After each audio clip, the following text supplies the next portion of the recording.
to IT Nation Wise Up, the podcast that skips the sales pitch and gives you real value for your organization. This is not your typical podcast. Our goal is to make the IT community experts like Patrick here more accessible to you by highlighting their experiences so we can learn and grow together. So if you're wanting to stay ahead in the ever-evolving tech landscape, stick around because we are going to be diving into some really interesting topics today. So today we have on Patrick Beggs, the Chief Information Security Officer at ConnectWise. So Patrick, thanks for coming on. Matt, Vicky, thanks for having me. Been looking forward to this all week, so I'm really excited to be here. So, I bet you tell all the podcasters that. No, I'm just kidding. My only one this week, so it's very true. Yeah. That's fair. That's fair. Well, Patrick, I feel like Matt and I know you pretty well at this point because we've worked together for some time at ConnectWise. But for our listeners, we want them to understand and know who the real Patrick Beggs is. So can you tell No yeah, so, I know, but I mean, you've got so many different story arcs in your career. And so let's start out with pre-ConnectWise. Tell us a little bit about who you are and what you did before coming into this MSP world. And it's, I'm going to try not to date myself, and I'll try to fast forward through some parts of my career journey. As folks can see in my room, I use this home office a lot, and folks notice the plaque all the way in the background, and everyone, if you're an Army veteran, you know what that means. So I started my career out right out of high school. I was in the U.S. Army. I was called light infantry. I didn't do anything with computers or anything technical. I kicked doors in and blew stuff up and had a good time, and carried lots of weight on my back for long periods of time. But then fast forward, went to college, came out with a political science degree. Again, nothing. Wow. Nothing with background. Wait. Yeah, let's dig into that for a minute. Hold on. What made you pick political science? I didn't know that. What made me? So I had every intention to actually go back into the military as a officer. That was my goal when I went away to college. And I had a mentor advisor said, listen, just pick political science. Sounds good for you. You like to talk and you like to debate, and so that's kind of how it happened. That was it was a really great experience. Went to Radford University, which is here in the state of Virginia. Fast forward, I had one job in politics right out of college. I worked for the Air Force Association, but then the tech boom, the .com boom was really happening in the late 90s, and I went to work for a company called UUNet. I'm not sure, you guys might be a little too young to know what that is, but UUNet literally was the backbone of the internet, if you will, back in the late 90s. It really was connecting a lot of the U.S. infrastructure from an internet standpoint. And then they got bought by WorldCom, and I rolled over to WorldCom. Got laid off from WorldCom, and I had a fraternity brother refer me to a job doing information assurance. Matt, you can look it up in history books. They used to call it information assurance, not cybersecurity. Working for the Department of Defense, that's when I started getting technical. Started doing penetration testing and firewall configurations and some vulnerability scanning and stuff like that. And then I kind of got lost in the U.S. government for a while, and three-letter agencies and places like that. I specialized in cyber counterintelligence, but also still on the cybersecurity side of the house. It's kind of an interesting mix. Did some physical security stuff as well, kind of using my military background. It was a really fun time back in the early 2000s. And then I emerged with the Department of Homeland Security and helped stand up the National Cybersecurity Division and the U.S. CERT. And what it was called the Office of Cybersecurity and Communications, which is now CISO. So this was the precursor to CISO.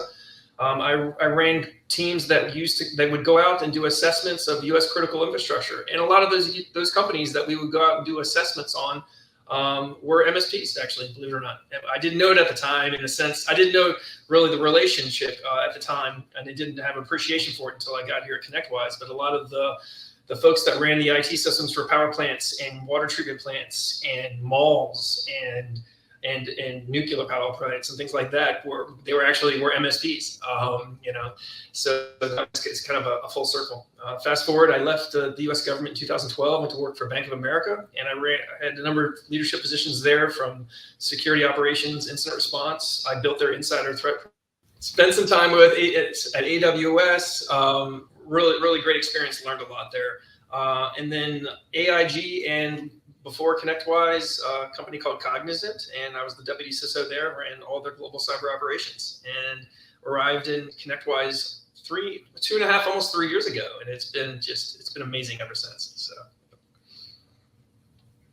Yeah, I'm trying to remember what your first day was. Yeah, you knew some of it, but not all of it, right? Not all of it.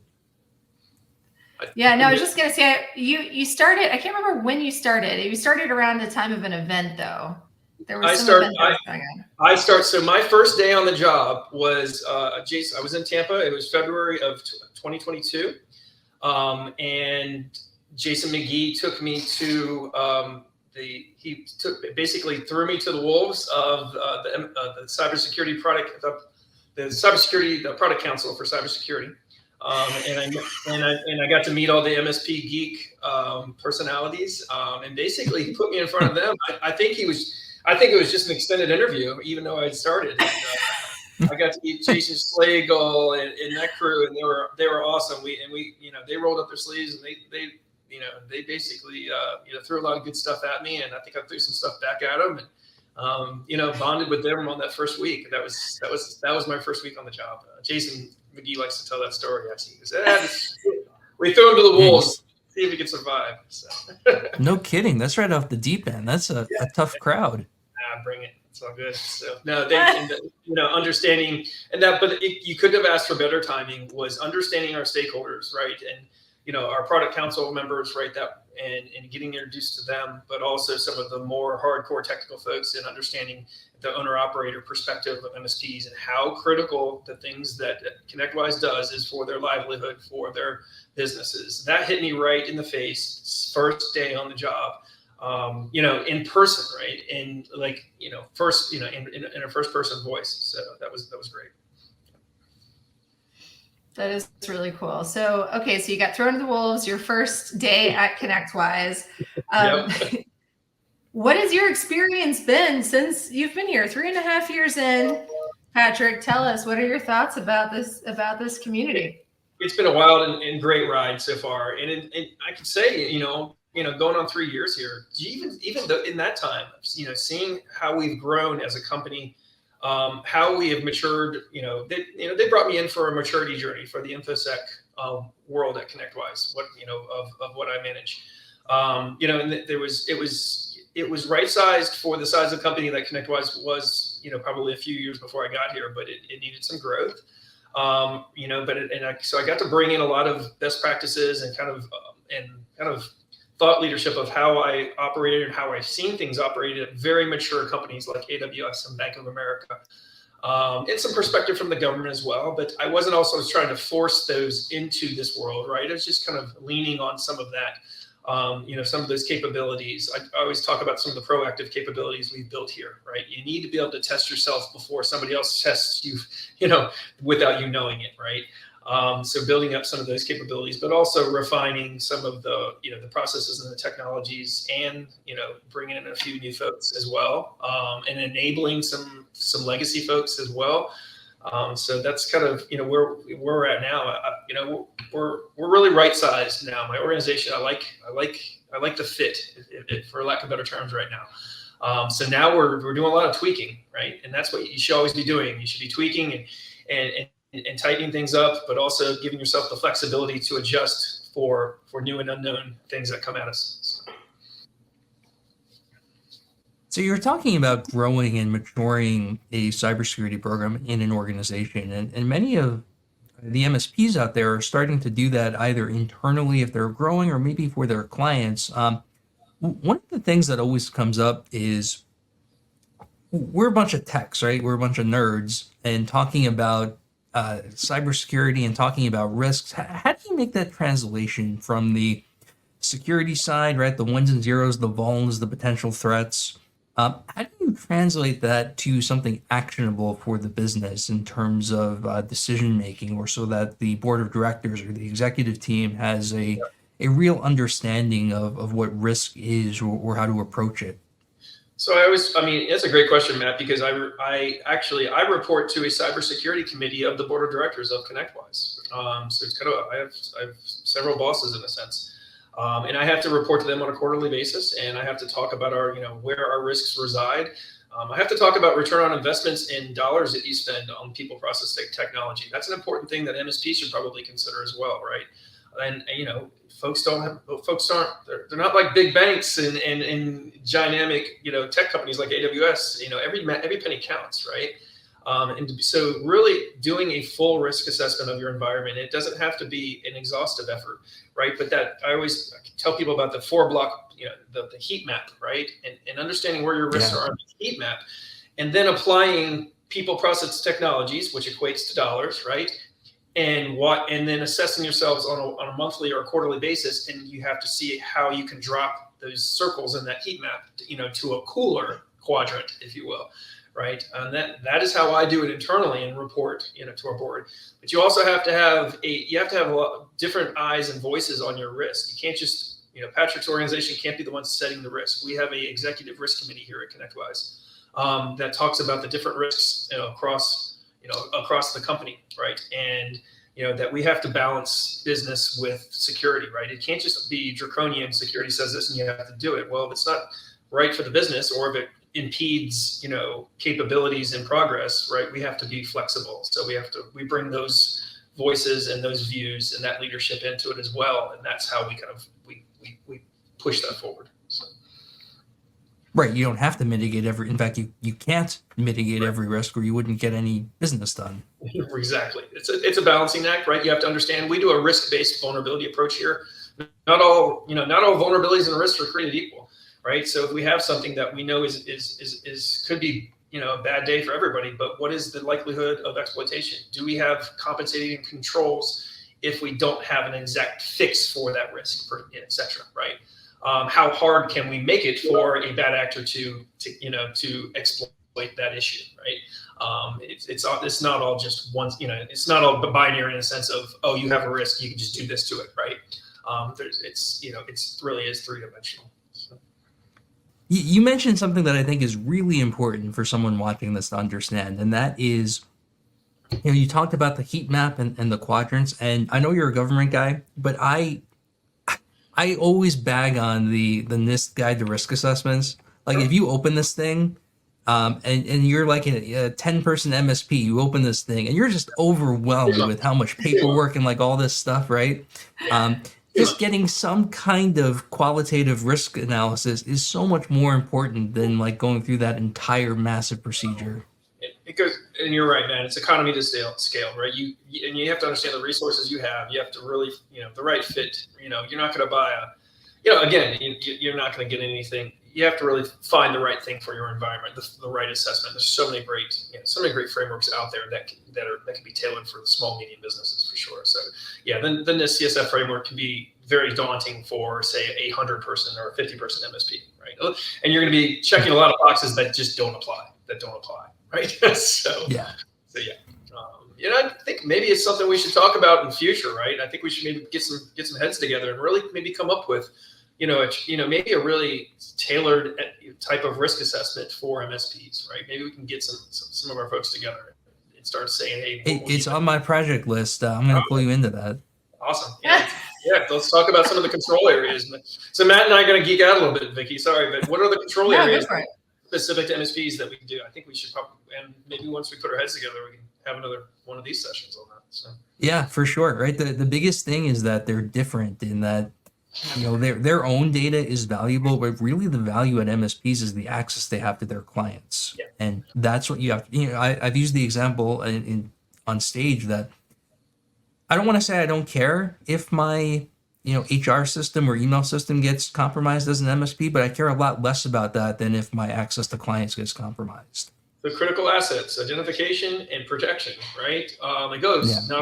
not all assets are created equal when I talked about risks, right? Same mentality here, right? We have, things that, you have things in your environments that, you probably could operate off without, for at least a limited period of time, right? So. Right, of course. Mhm. Okay, I'm holding you to that. We're gonna put Okay. together some kind of risk assessment guide that's actually implementable. Let's publish something, man. That'd be fun. So stay tuned, everybody that's listening in. You're going to be seeing. Yeah, right. What have we done from Matt and God. Patrick? Yeah, so I guess with the proliferation, I can't even say it. It's such a great word, and I can't even say it right. Proliferation, yep. Yeah, so with the proliferation of AI, and I know this is something that we've been talking about all over the place at IT Nation Secure and beyond. Actually, I want to tap to that. I want to tap into you as well about what your thoughts were and in your takeaways from IT Nation Secure, Patrick. But before we get into that, we've implemented Copilot. We've got AI solutions that we leverage internally at ConnectWise. And I'm sure that there's obviously our partners, our MSPs are also feeling that challenge, right? Of what type of cybersecurity measures to consider as well. So what are some of the findings or things that you think would be interesting and important to share? I mean, yeah, I think, from the AI perspective, and we talked a lot about it last week, the automation of tasks, for example, I'll speak from ConnectWise standpoint. I have a tier 1 SOC that we do a lot of log ingests and ticket creation. They have to go through a lot of false positives. Now we have a lot of intelligence on the tools and the technology that we use, but if we're not using RPA and AI, and even on the lighter side for a lot of our tier 1 activities, we're wasting time, right? And it's expensive to use human resources in that extent. What I try to do, and again, we're not trying to replace anybody's jobs. We're trying to elevate people with the use of it, right? And we're creating kind of champions internally of AI champions, right? For folks that can understand, hey, these certain activities, are they a good candidate, right, for AI implementation? And I would encourage MSPs to start doing that. You don't have to just turn the switch on and hope it works type of approach. Understand your environment and start identifying targets of opportunity to implement AI, and not necessarily on the cyber side, but obviously that's where I reside. So we've been doing that and looking for opportunities, and we do a lot of automation, ticket creation, and filling out automation as well. So it's been helping us out. So. Very cool. So the second part of my question that I started to lead in with was IT Nation Secure. You graced the stage. You were up there during the keynote on day one. So I'm sure you probably had some MSPs coming up and asking you questions afterwards. Yeah. So what's your take? This is your third IT Nation Secure with ConnectWise? Yeah. So what are your thoughts? The energy was different in a good way. I got a lot of really good questions. A lot about on the the Security 360 that Amir announced, right? And I talked a lot about that. I've been chasing that single pane of glass for years, and I was excited when I heard about and I helped work with Amir early on and Rafi and that team. And I said, listen, if we can pull this off, which we did. This is going to be a game changer, right? From a security perspective. And bringing all those different widgets into a dashboard for me as a CISO, I've come close to it over the years, but we've never been able to land on it. And it really does matter. You don't want to be, if you can find one single source of truth for all your inputs, it's a game changer for folks. So that was a lot of the conversations was around that. So. Yeah, no, that's awesome. Sorry, I have a fruit fly that's flying around my face. I thought that was on my screen, actually. I was about to swipe it away, so I was trying to keep straight. I want to kill it so bad. I was wondering what that was. I was like, this little... These are our outtakes. outtakes. I love those. Don't mind me. This is the only fruit fly in my house for everybody that's listening in. It's just one fruit fly. Just one got in? Nice. Yeah. I don't know what he's living off of because I don't have any fruit out in the open. Not anymore. Anyways, Patrick. Yeah. Patrick, You got it. I just killed it. these are going to make some awesome outtakes. But a lot of folks, people were picking my brain about the Screen Connect event, which was, we did a session on that. It was great to highlight the transparency there and the community involvement and the call to action that occurred there. Folks, and then just simple stuff. I'm asking folks, you got MFA turned on, things like that. We're still having that conversation. I'm still not shy about asking these questions, right? Are you aggregating your logs? Or do you have, are you understanding what your risks are from externally to your environment? Does your, is your external infrastructure, how do you do vulnerability management for it? So a lot of good conversations along those lines. So you mentioned RPA and automation and things like that. And Jason Ferguson and I went deep into this. So see the interview with him for more details, but I want to hear your take on it too. With all of this automation and new capabilities that are coming in, MSPs really are in many ways developing software these days. Yeah.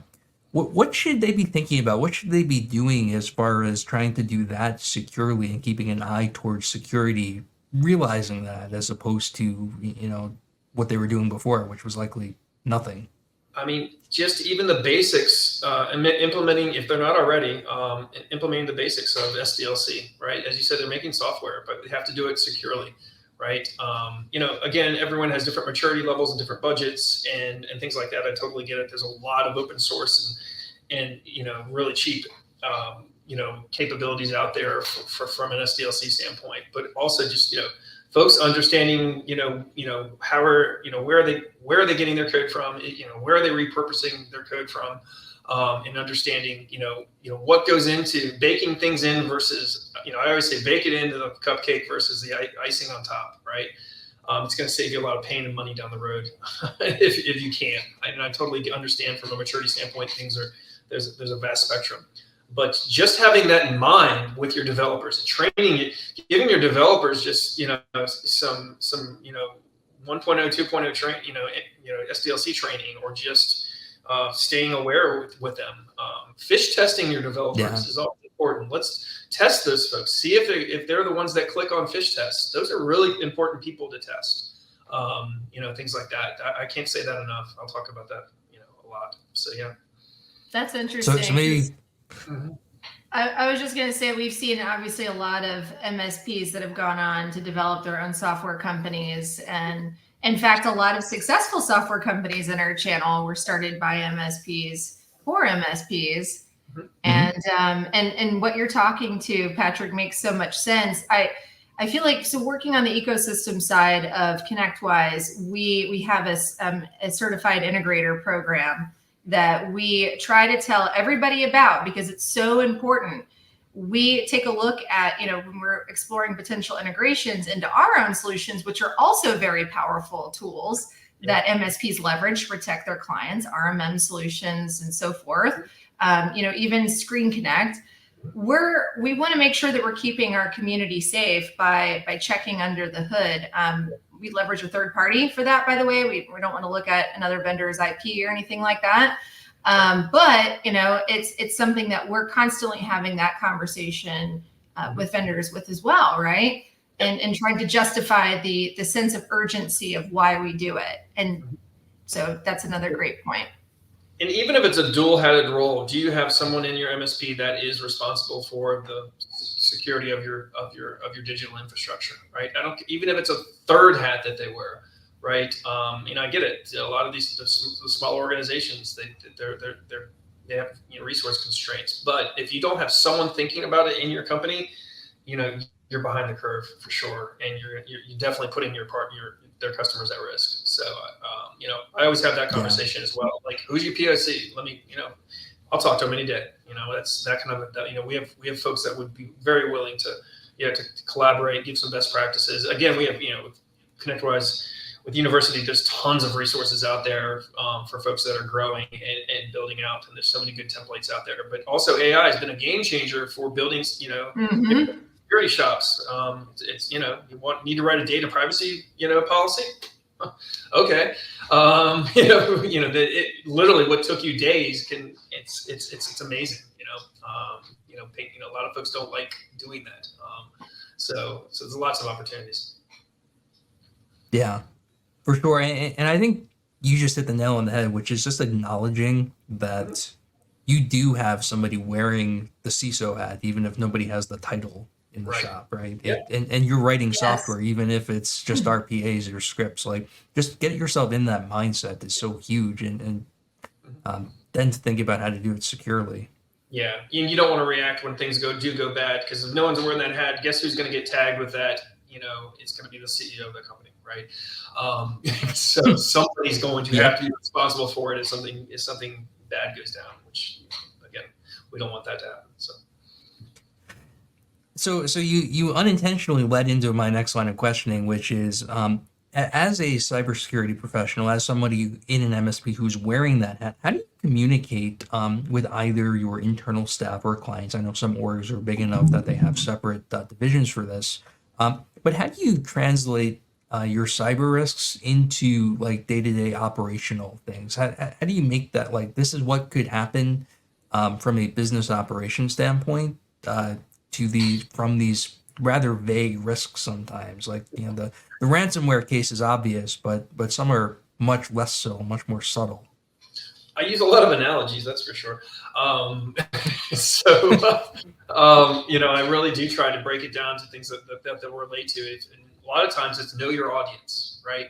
And try to relate it back to, either, what the space your company operates in, right? But it's storytelling. It really should be an art of storytelling, right?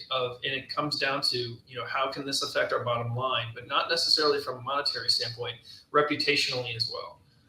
So I try to, I probably can't give you a specific example, but it is the art of storytelling and translating of understanding your business and how can, what if kind of walking folks down. I also tell folks, when you see something out in the news, I'll throw out the MGM out there, right? A big breach right there. Talk to your company and your folks and saying, okay, that happened to them. Could it happen to us, right? And try to tie it to your business and how it would affect, your bottom line or the well-being of your employees as well, which is just as important, right, as the bottom line, right? So try to understand that anatomy of attack of something you saw in the news or from an intelligence feed, and say, how could this affect us? Do we have defenses in place, right? And oh, by the way, if it does affect us, what would be the cost to us, from a liability standpoint or from a monetary standpoint? So. Yeah, we actually had an MSP on our show a few episodes ago. You remember that, Matt, the gentleman that was talking about the cybersecurity education for, in this case, it was for the clients. And how do you do that in a way where if you tell the stories, sometimes the stories aren't enough until somebody actually gets breached and something bad happens. And so I don't know. I hate to sound so macabre, right? But what do you do in cases like that? I mean, it's like, are there, I guess, any other tips or tricks that you could think of outside of knowing your audience, right? Or painting that picture? I always say pick your battles too. Is an important thing to do as well, right? You don't want to over rotate, and people can get tone deaf to the cyber side of the house because of your point, Vicki. A lot of it is just not good news all the time, right? You also want to be able to tell the positive side. How is security enabling your business, right? Working with your marketing and your sales team is really important. I've found really great. I love working with the marketing and sales folks. I get pulled into calls sometimes, and I don't talk about the negative. I say, hey, listen, here's how it's going to be. How this is going to help you grow business, right? Usually it's from a reputational standpoint, but sometimes it obviously, it can be from a capability standpoint of how they're approaching their business. So you mentioned hearing about high-profile incidents or breaches in the news. I remember as an MSP, I used to get clients calling me all the time. Somebody would see something that was big enough that it hit Forbes or Inc. or whatever. How do you answer questions like that? So here's a good one, right? The Snowflake breach just was highly publicized. You get a call like that from a customer, or internally. How do you address that? Do you reassure like, hey, maybe we don't use this. It's not something that's applicable to us. Do you explain the potential risks and consequences? Just how do you approach that phone call that comes in, or text or Teams message? First thing is I tell them from a ConnectWise standpoint is I have my threat hunt and red team emulate that attack, right? And again, it goes back to understanding your defenses, right? So I'm very transparent. I say, listen, and here's what we found, right? And oh, by the way, if we did have a problem, right, we had compensating controls in place, which we do, to thwart it, right? But I also try to explain to folks what you read is very sensational. Now here is what, Matt, you understand this. Here's what would really be the art of the possible. And a lot of times it is, and I'm not trying to downplay events, but a lot of times it is a lot more complicated than just what you read in dark reading or wherever that the feed came from, right?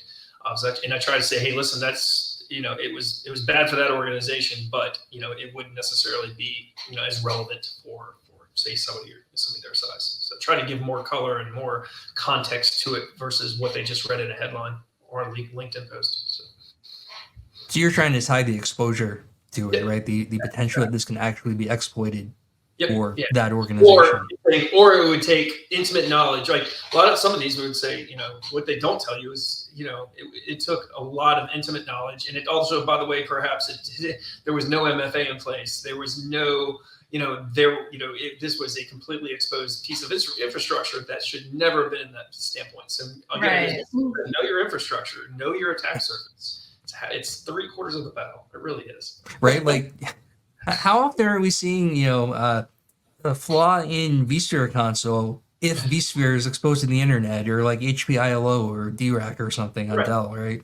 Yeah, I mean, there's initial access brokers out there all the time just scanning infrastructure, and what they'll do is what I call is all they're trying to get is they're just trying to get into the vestibule of the apartment building, right? Because a lot of folks will, if you understand that analogy, right, they might be able to get into the front door, but it's not the actual full apartment building, right? And these initial access brokers, they're not the smartest folks in the world, right? And they might just try to do that, right?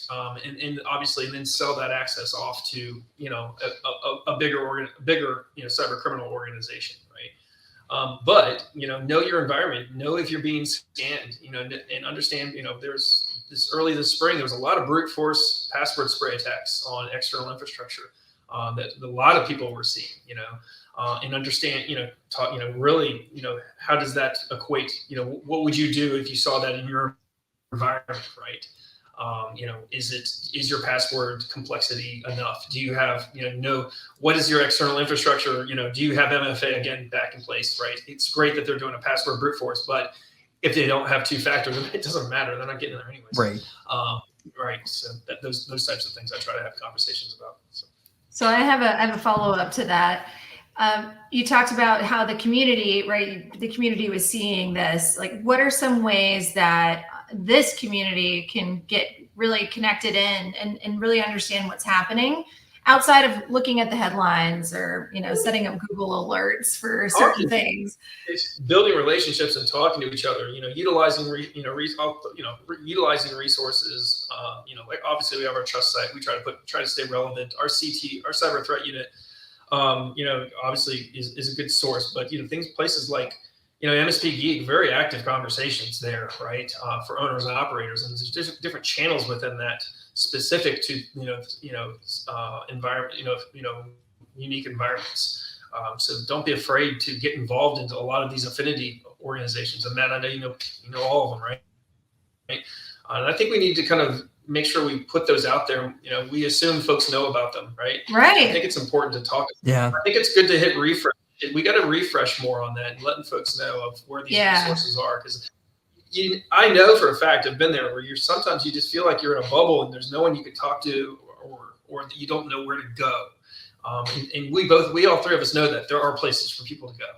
Yes. Yeah. Matt, I feel like I'm teeing you up for a CompTIA ISO mini commercial. Oh, yeah, ISO. Absolutely. Right? Absolutely. Yeah. Great. No, it is a fantastic resource. And also, Vicky, thank you for rescuing that conversation. Patrick and I almost went deep into, like, we were about to draw ones and zeros on the screen. You're welcome. You're welcome. Well, listen, I killed the fruit fly, so I'm I had one in my house too, actually. I had one in my house actually too. So. Did you? Listen, Patrick, put away your fruit. So, okay, so the CompTIA ISO, that's something that you're both engaged in as well. So there definitely are resources out there that you can connect into. And I think that just the moral of the story is get engaged, outside of your own comfort zone. There are events that you can go to, like IT Nation Secure, other cybersecurity events as well. Yeah. Yep. If Wayne Self or MJ Shore out there listening, I need new socks. I need some new CompTIA socks.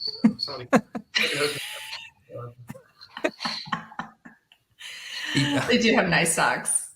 They're like they're Miami Dolphin colored though right now. So I know you're a football guy. Are they? Patrick? Oh, yeah, I never made that connection. I have to give them back now.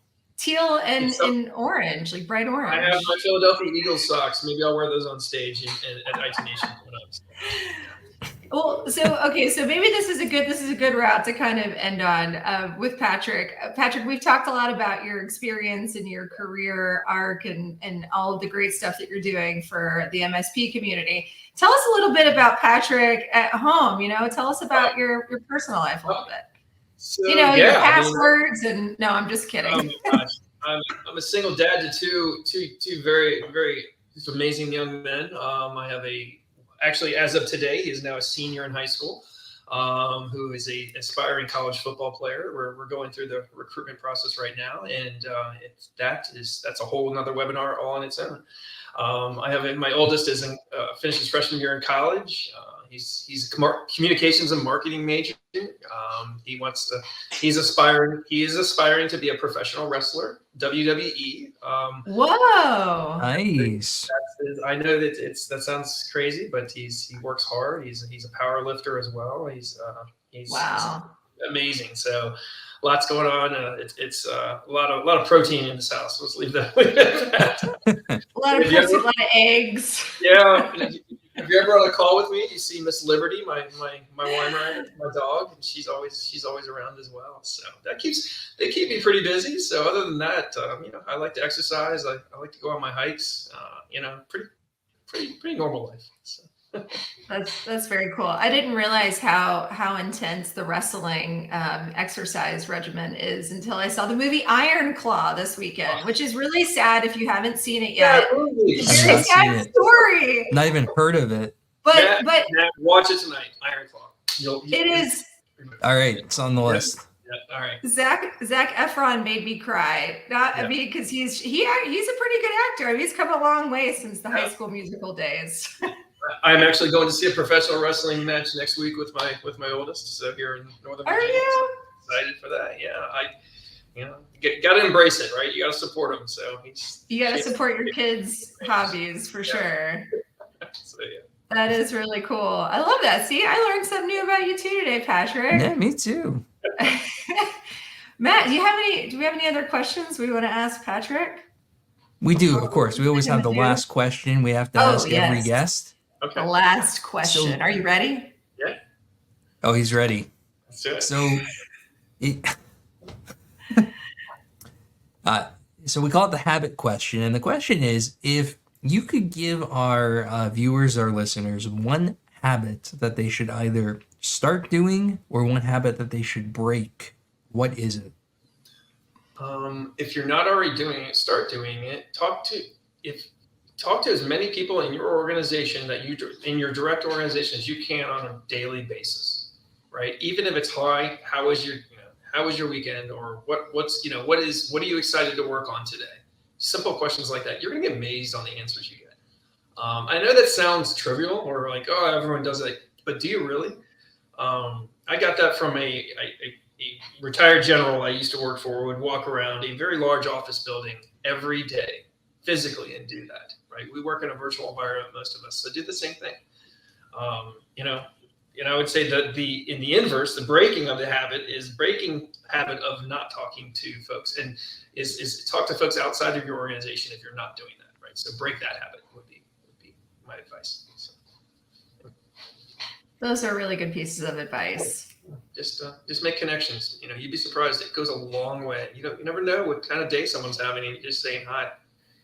So I know there's nothing really technical or cyber about that. No. Well, it's amazing what you learn. So quick little side story. I did not know, Patrick. I knew you were our CISO when you came on, and I felt like we connected at one of our IT Nation events, and I've learned so much more about cybersecurity than I did probably in my last 8 years at ConnectWise, or 7 years at ConnectWise at that point. So you never know where the conversations can lead, folks. Yeah, you build a relationship, and then you sneak in the side door and you start talking cyber, and you start giving awareness and things like that to folks, right? Yes. We have a security champion program here at ConnectWise. I have folks that are responsible for the different product areas and embedding themselves and making relationships, right? And then once they make those relationships, they talk about best practices in those areas, and it works really well. So. Awesome. Well, thanks for having me on the show. Yeah, thanks, guys. This was great. So thanks for coming on. Hopefully, I get another invite. So I'll look forward to it. So. All right, Matt, take us home. Right. Well, thank you for listening, watching this episode of IT Nation Wise Up, the podcast that's all about providing real value for your business. And I think you certainly got some this one. So thank you, Patrick. Thank you, Vicki. All right. Thanks, Matt. Thanks, Vicki. Yeah. Thanks. And if there are topics that you want to hear about in future episodes, please reach out to us at itnationpodcast@connectwise.com. And until then, remember that every day is a chance to learn something new. Absolutely.